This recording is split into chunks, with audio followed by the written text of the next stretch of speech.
How do you contain that brand identity in the whole new environments that you're tapping into? I want to live the next 200 years because I really want to see what will happen in technology and in the future. You're actually developing strategies of how people will interact with the brand BMW in the next 15 years. Metaverse is the new internet. It's just the next step. It's just the beginning of many disruptive things to happen.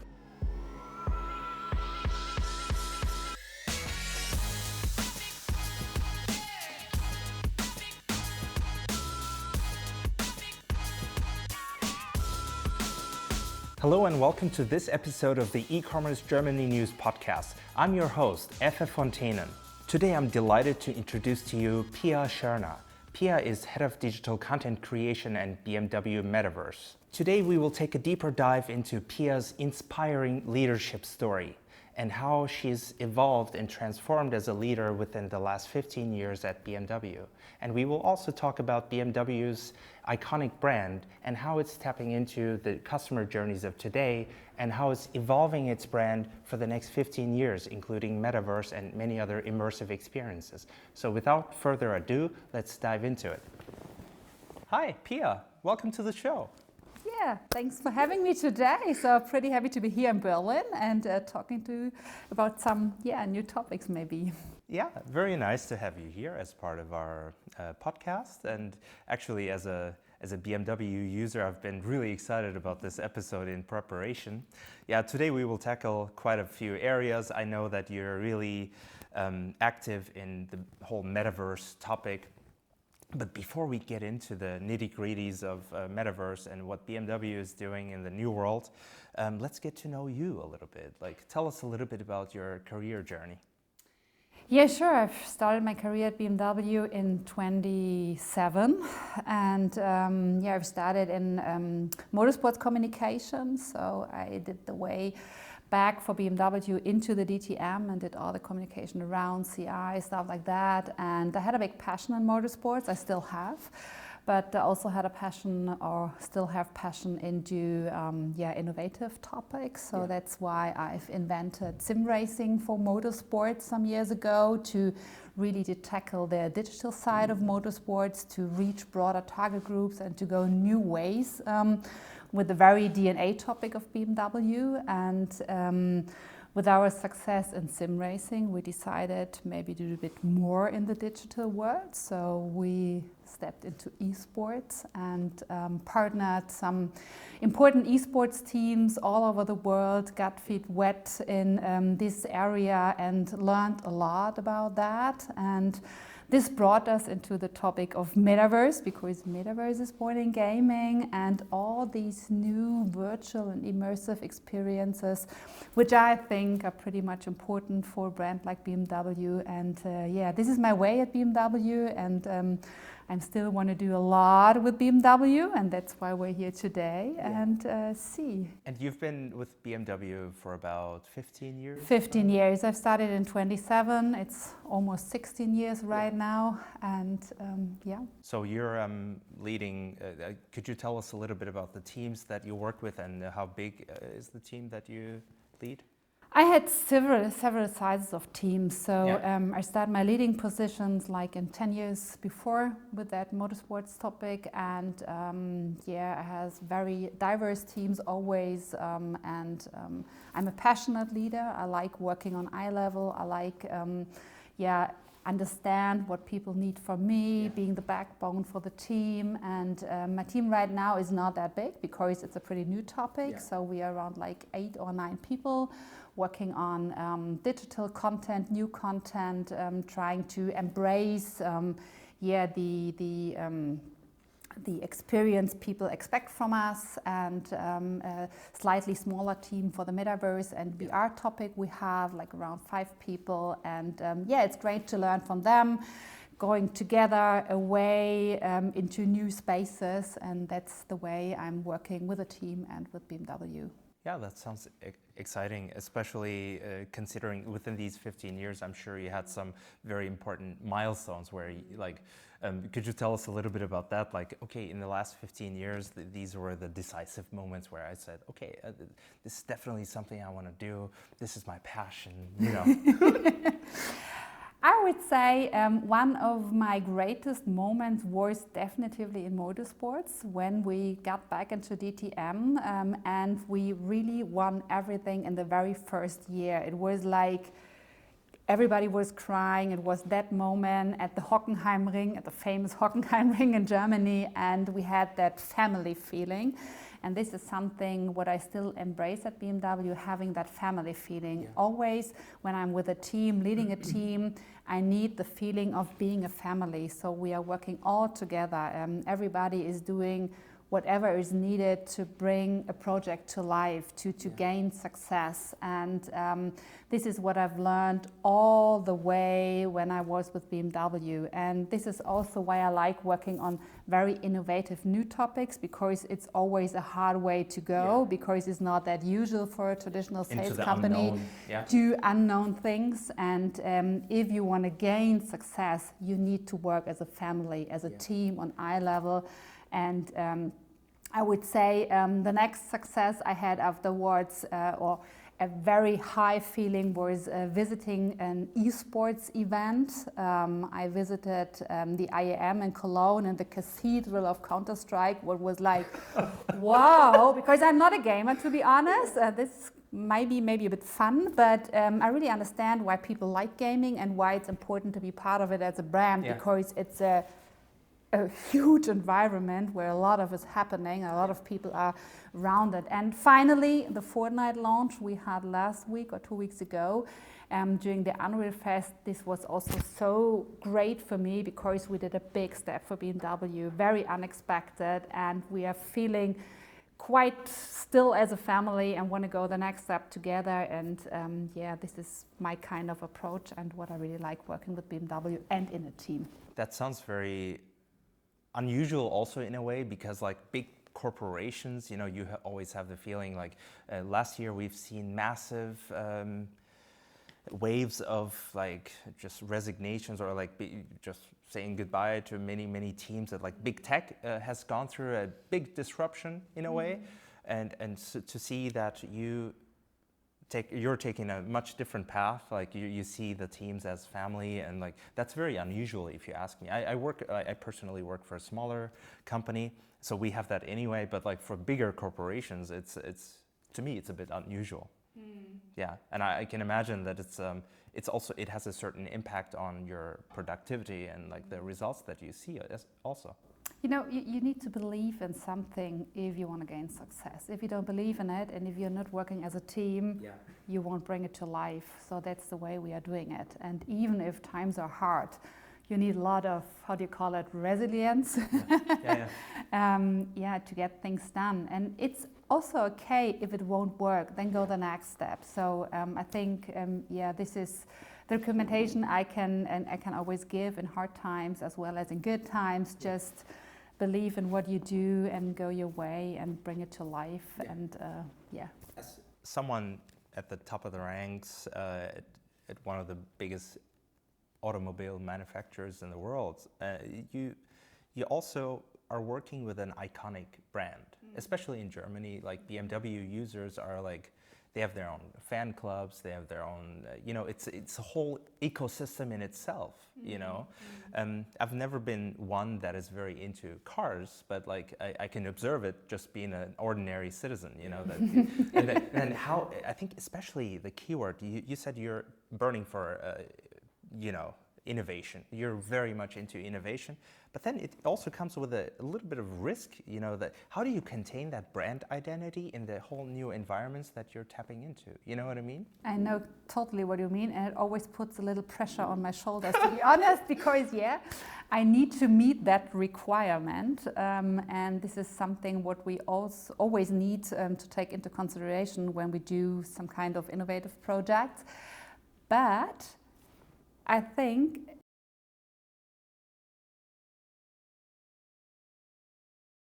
that's why we are iconic, because we are doing new ways of communication, new ways of product, new approaches. So this is what it makes like perfect, to be honest. But you're right, in everything we do, we always try to be perfect. We always try to be premium. So this is, the little pressure I have and what we always need to meet, what we can meet. It's possible. I mean, also, you and I had a phone call recently where we were talking about, okay, what should we cover in the podcast? And there I was thinking, you know, it was really nice to hear that you're actually developing strategies of how people will interact with the brand BMW in the next 15 years. And for most of us, you know, normal mortals, mere mortals, we are thinking of like the next few years, but you as a big corporation, of course, have the means to think of the next 15 years. I'd love to know more about that, first of all. But I myself have actually gone through the normal journey of getting a BMW car recently, and it was already very impressive, I have to say, because being a user that is like, I'd like to get knowledge, so I did some comparison to some competitors and everything. I was looking for an electronic car, you know, like. Very good. Because at least I thought it's a bit maybe more, arguably it could be a bit more sustainable. Living in Germany, you know, you look at quality and you have this obsession with quality premium things, right? So at some point I made the switch to BMW because I thought, okay, like quality is also important. And then now I'm actually impressed with all the software elements and, you know, throughout the journey, BMW managed to win my trust. And so this is the journey that I've been through today, right? Getting BMW advertisement all the time. But I enjoy it, you know? But how is it, like, just my experience, how is it gonna switch in the future? I mean, maybe you can tell us about your experience and what you're working on. Yeah, quite funny to hear that you did that experience, because we have to learn what customers expect from us right now and tomorrow. This is very important, and we really need to find the sweet spot between premium electrification and technology, because this is what we need to deliver in future. And the customer journey right now is pretty much based on a physical conversation in the dealership. You can find your information on the website, wherever you want, in social, in different digital opportunities, applications, devices. And then you go to the dealership, do your talk to the product genius, watch the cars, maybe do a test drive, go back, get more information via internet or wherever you want, and go back to the dealership, and then you do this whole process. Configuration, order, contract, you know what I mean?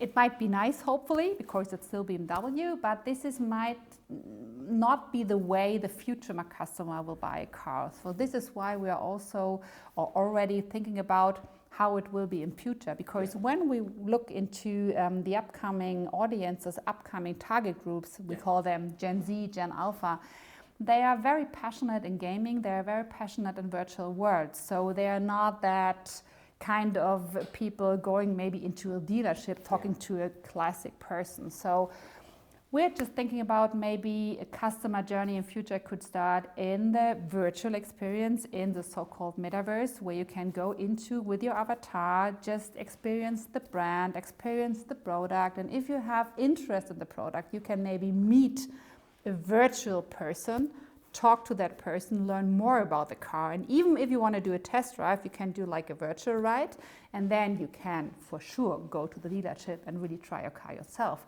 But then think about maybe only having a virtual good.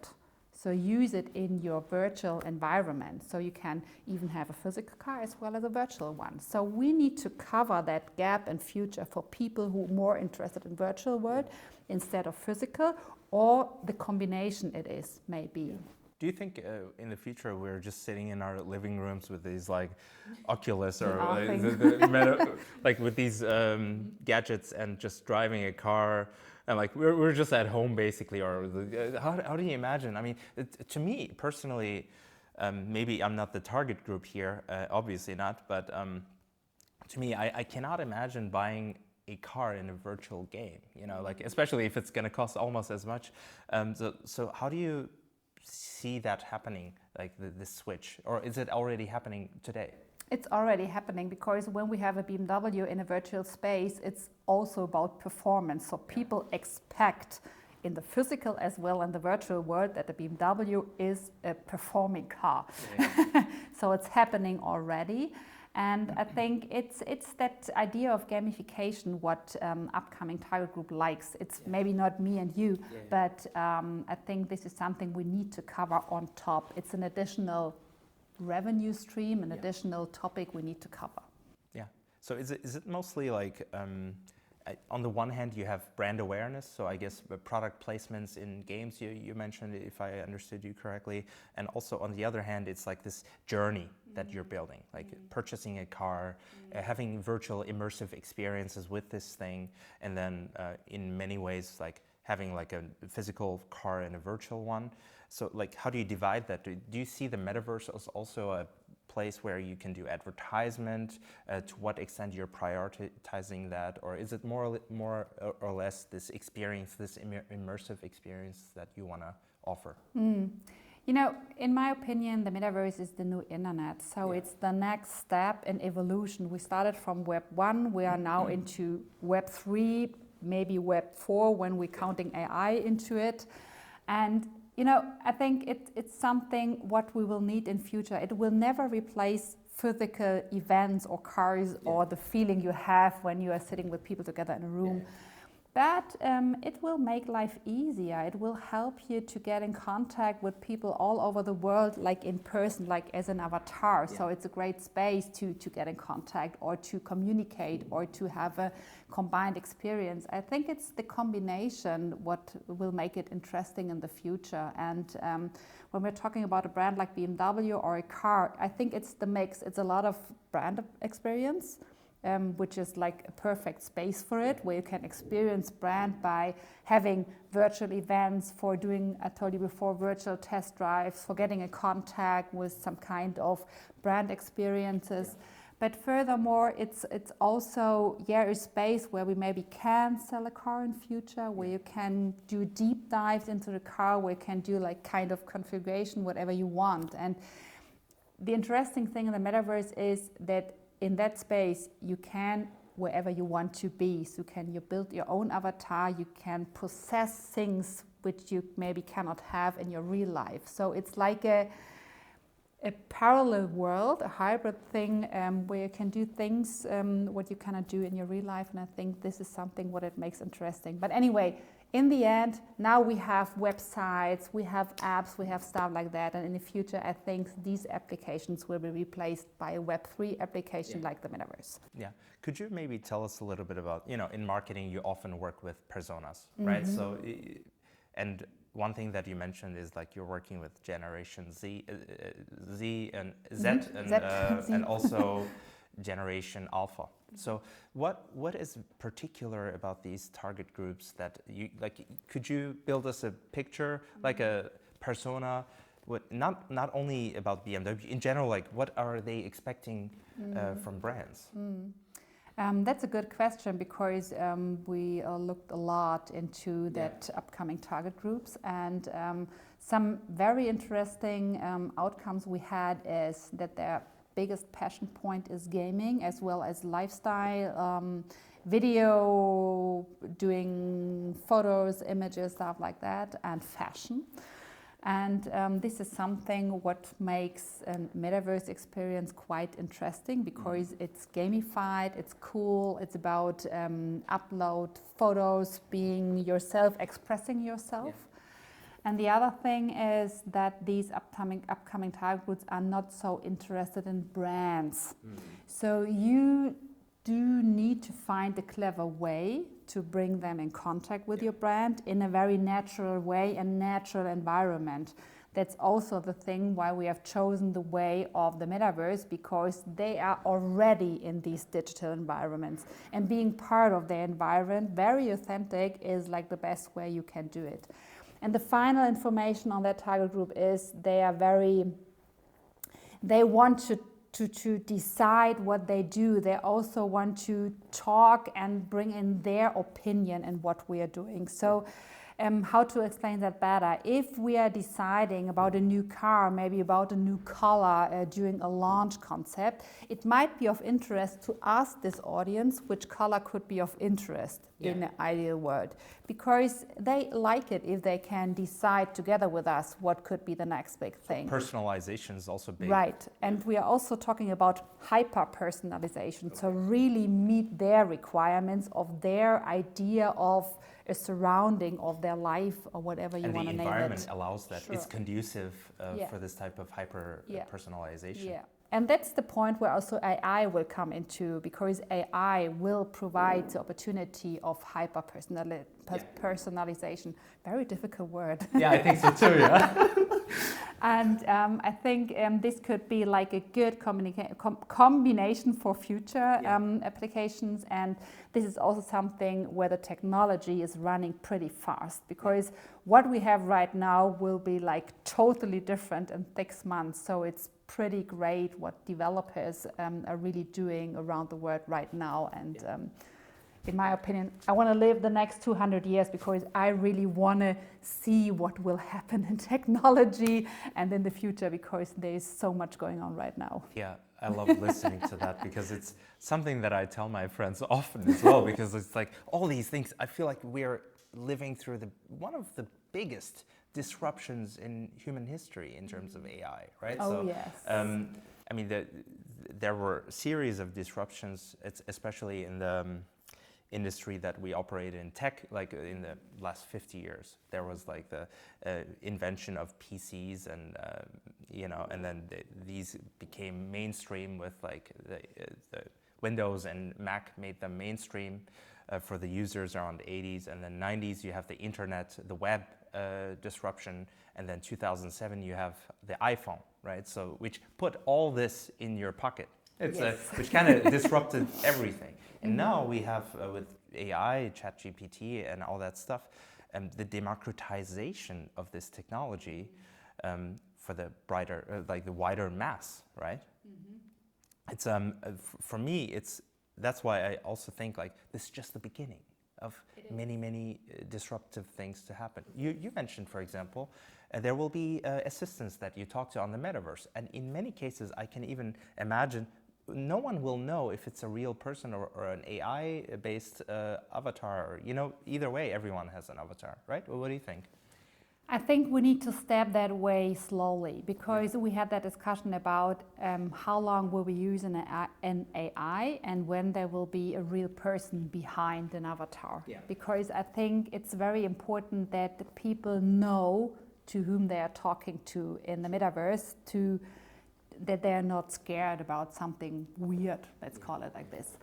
And that's why we decided when there is an AI behind, it will be more like an emoji or stuff like that talking to you. Yeah.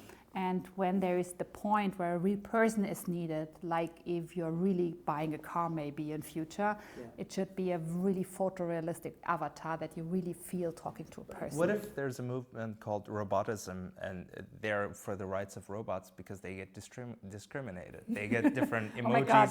You know what I mean? Like, just very... Hopefully not. It's I often think about it because there's this huge discussion. Recently, I heard a podcast with the owner and founder of DeepMind. Like AI sentiment is being discussed. It's a huge topic around how AI will even interact with us. We don't know, actually. It's like looking into the dark and hope that everything works out. But this is at least what we can perceive, like we will have this distinction so that people feel comfortable, especially we're humans, we like this human interaction, even if it's in a game, right? Yeah, that's important. It's fun because I recently saw that movie, I, Robot Again, and it just reminds me of what I'm doing right now. It feels a bit... Is that the one where the robot is killing people? Yeah. Oh yeah, I saw that many years ago. Because there are a lot of people really scared of AI and metaverse and stuff like that, and they're always asking me, do we really need that? Because just tell me, the physical life is much more better. I don't want the people into that digital immersive thing. And I'm always telling it's all about the balance, but anyway, it will make life easier. And just remember the classic smartphone. Like 15, 20 years ago, nobody of us had a smartphone, and today everybody has one, also my grandma. And it will be pretty much the same with the AI metaverse. Everybody will learn how to deal with it. So it's like a future application, a future technology, which will help us in our lives, and there won't be any takeover from a robot or stuff like that. So yeah. I think it's okay to go with it, but it's also important to learn how to deal with it. That's why we as BMW already working on that topic, because we want to be upfront. We want to understand what we need to deliver in future, exactly, and what will be the expectations from the world, from the audience, and from our customers. That's a good angle, because as we speak, many of our listeners also don't fully understand what is the metaverse. Is it something that we had Meta in the podcast, and this is also something that we discussed. Could you maybe give us a definition, like take us a few steps back and just like, what is the metaverse? I have always a simple answer. Metaverse is the new internet. It's just the next step. So right now we have the internet of people. So you can use WhatsApp, you can chat, you can send over videos, pictures, whatever you want. You can do video calls.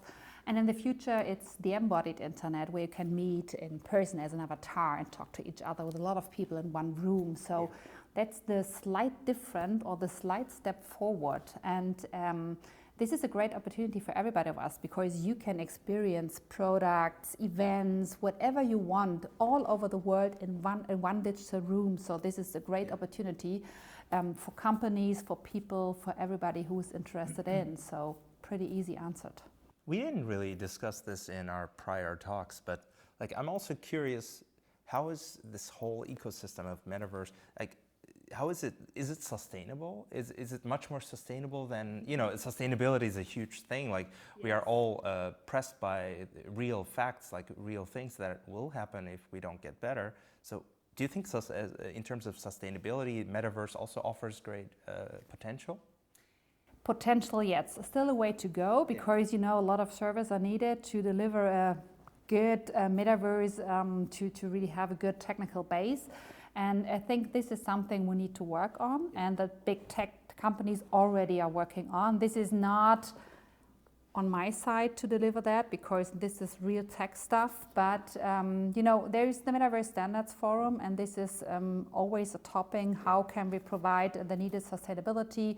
How can we provide the technology we need? And just to let you know, this is something to be solved in the future and a big topic, but still a way to go, for sure.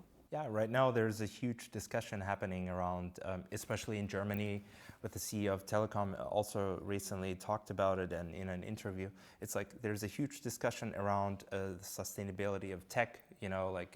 Even Greta made some remarks about it, and I feel like tech industry is under some pressure to really become much more transparent in terms of the impact. Deliver solutions. Yeah, because it's simple to see when you're walking outside, if you see a car with a combustion engine, you see that it's actually physically producing CO2 emissions. Yeah, but when you do a search on Google, for example, you don't know the physical emission because you don't see, the server capacity behind. You don't see it directly. That's why I think, on the one hand, of course, as auto producers, you're under a lot of pressure in terms of these emission targets and everything, but tech is also under a lot of pressure. This is my feeling. Sure, it is. But the companies are already working on that. And, when you compare the world before COVID and after, you know that the technology helped us not to travel too much anymore, because it's not needed, because of the technology of video calls and stuff like that. So I think there's a lot of going on, and in the end, hopefully there will be good solutions in terms of sustainability and different ways how to solve that problem. Pia, also talking to you is inspiring, because I feel you're a couple of steps ahead of us, like you're kind of living in the future, producing stuff in the future for the future. But we also have quite a lot of listeners and viewers that are in the world as we speak. They have real problems of today, and they're also looking at ways, how can they sustain the business in the next few years, and like they want to put it on a future-proof track. And I think you could maybe give us some concrete tips for the smaller businesses, how to, like, we've talked about hyper personalization, we've talked about tapping into new journeys, but a smaller business that might not have your marketing budgets and your capacities and the resources, how can they start? And like, do you have maybe 3-4 concrete tips for them?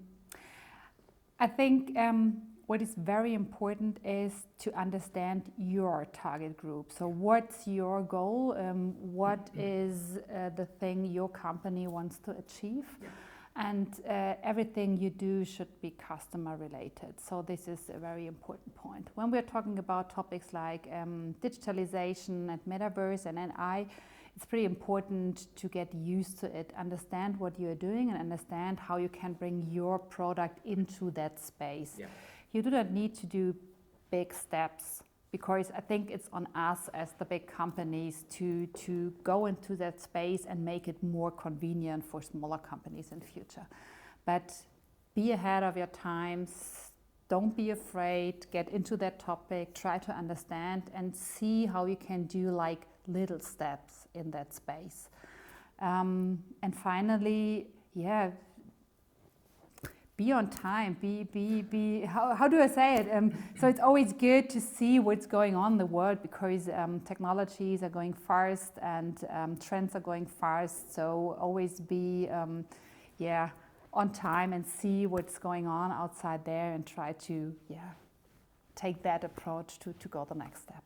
Especially for AI, like when we're talking about AI, I think in comparison to 3-4 years ago, there are massive amounts of tools that are just available. In a way, this whole thing, like even for the smallest business, there's a whole world of possibilities that this unlocks, right? Yeah. And you work with AI. You have multiple applications for it, I believe. Do you think, like, what are some of the areas that AI can help smaller businesses? I think there are a lot of tools available. For free, and just try to get used to it. You can use it for text information, you can use it for image generation, so there are a lot of possibilities already on hand.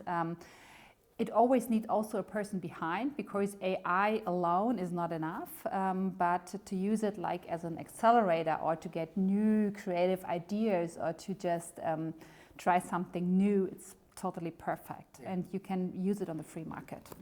Yeah, I have the feeling that right now we are at this stage that enhanced narrow AI can do multiple tasks better than a human, but it still needs some supervision. Mm-hmm. You know, you need to check the results. Like, you have to, because it's inferring what to, like, in certain cases it's also not so accurate still. And that's the good thing, because people are sometimes afraid to lose their jobs because of an AI, but you always need the combination of the AI and the people behind. So that's the good thing. Also, an AI will easy up your life, to be honest. Yeah. It will make it much more easier, so you can do new things, different things, maybe also quicker. Yeah. You just need to adjust your way of working together with an AI, but the result will be the same, maybe in a shorter time. Having studied, history in the past, I'm super interested in also how the Industrial Revolution just wiped everything. Like, it just immensely disrupted a lot of things in humankind, and right now I feel we're going through something similar. And there's this legitimate fear that some people have that they might lose their jobs, but then again, it's about like a transformation. I think many of us have to ask ourselves, okay, how am I going to transform in the next 5 years? Even within my teams, we often ask, like, how do you leverage AI on a day-to-day basis? How can we create these embedded experiences for our users so they save time, get more efficient, you know what I mean? And even like BMW today, a lot of the things that even the car does are powered by AI, just like sure. Personalization. There's a lot of powered by AI what you do not know, to be honest. Yeah, it's just a lot of things in the background, like the calculations and like machine learning technology being utilized. The more I read about it, the more I was impressed, because pretty much cars these days just drive by themselves, you know, and it's just a matter of time that it's completely, that we will have cars without a steering wheel, which will freak everyone out, but it will be the path to go. In San Francisco, you know, I've seen many cars that just don't even have a driver. You sit in the back as a taxi, they have lots of cameras, and it's actually it's actually doing a good job, you know. Yeah. It's a matter of time that this becomes a massive disruptor also. I mean, like, this also means the way we think of cars right now is like, yeah, it's something you drive, right? Maybe not necessarily for the future, something that drives you around, and you do like, you focus on entertainment within the car. Is that something that you also observe? Also, one word, what you said, I think transformation is the magic word for everybody of us, not losing jobs or stuff like that. It's the transformation at that stage in the world we have, and this is something which is also have to take into consideration of everybody of us. And in terms of the product, it's pretty important to bring all the topics we discussed into the product, because a car could be also an entertaining space in future. So we recently launched Air Console in the car, which is quite fun, gaming in the car, and more to come, to be honest. And when we are talking about the metaverse and immersive experiences, this is also something what needs to be in the car in future. So there should be a combination between the immersive world and the product itself. And even if we are talking about autonomous driving, being in the car and having that total immersive surrounding where you can do everything you need or you want, to have it like your personal me zone, your relaxing comfort zone, this is something which we need to deliver in future for sure. Yeah, it's a lot of disruptions, especially when you think of like how you interact with the product. And in a way, you can't see it as a silo, right? So what you and your team, what you develop as a strategy has to translate to the product as well, or vice versa. Mm-hmm. If you have these hyper personalization in your product, and then you have to communicate it, or you have to make everyone out there also aware, especially when we're talking about marketing. Mm-hmm. So how do you make sure that all these teams are aligned with a very, very big corporation? That's pretty hard. So we have a lot of different departments working on that topic, and we are always trying to be aligned. Yeah. Well, it's not always that easy, because we have metaverse topics in the topic of engineering design, also VR topics, AR topics. We have it in the corporate space as well as the customer-related space. So I'm leading the customer-related space, and we're always trying to bring things together and see where are the synergies and who needs to deliver what to bring it to like a perfect company result. Yeah. And to be honest, it affects the whole company. It's not only a marketing thing. It sometimes feels like it, because you only see what you see as a customer, all these fancy virtual words we are delivering, or that thing we did with Fortnite, but there's a lot more behind. And even if we are talking about the cars in future, it needs to match for sure.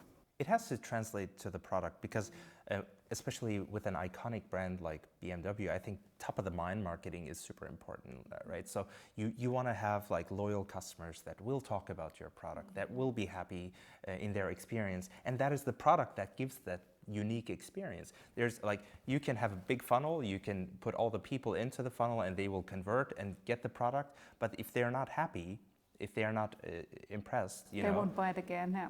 It will affect. This is why I think iPhone is very successful, Apple is very successful, because they see the whole journey. They don't just look at marketing, they see the whole journey, all the way from advertisement, like USPs of their product, into support that you get from an Apple genius when some things go wrong, or like when you return an older device and get some money back so that you can buy a new one. Like I feel like a lot of things are intertwined to give the customer a good experience. You know what I mean? That's a seamless customer experience. And I feel like this is a huge challenge also, as you mentioned, like how do you have, especially for bigger companies, how do you involve all the stakeholders, keep them on board? Maybe there might be differences of opinions also, sure. How people see the future. I mean, you're seeing into the future, you have ideas that many people might not even be able to relate to, right? Mm-hmm. Yeah, that's right. But you have to teach them how it works, what it can do for them, and really meet their requirements and maybe understand their needs and deliver something. That's the way we have to do it. I think that's a very nice to wrap things up. I've truly enjoyed this conversation with you, Pia. We managed to touch upon quite a lot of stuff. First of all, it was great to hear your personal story, how things started and how you found your angle at BMW as a leader. And then we touched upon the current customer journeys, how things look like right now and how things will look like in 15 years. These experiences with the virtual experiences, immersive experiences, how the physical world will be kind of connected with the virtual world. And it's super exciting to see how BMW is proceeding, and there are concrete examples that you mentioned. We will follow your journey for sure. And many thanks for your insights, and we hope to remain in touch. Thank you so much. I hope you enjoyed this episode of the E-Commerce Germany News Podcast. If you did, make sure to give us a thumbs up, leave a comment, and follow us on our channels. Feel free to also recommend this podcast to your contacts and friends that may want to know more about e-commerce, digital marketing, and success stories. Thank you very much for listening and watching, and see you on the next episode.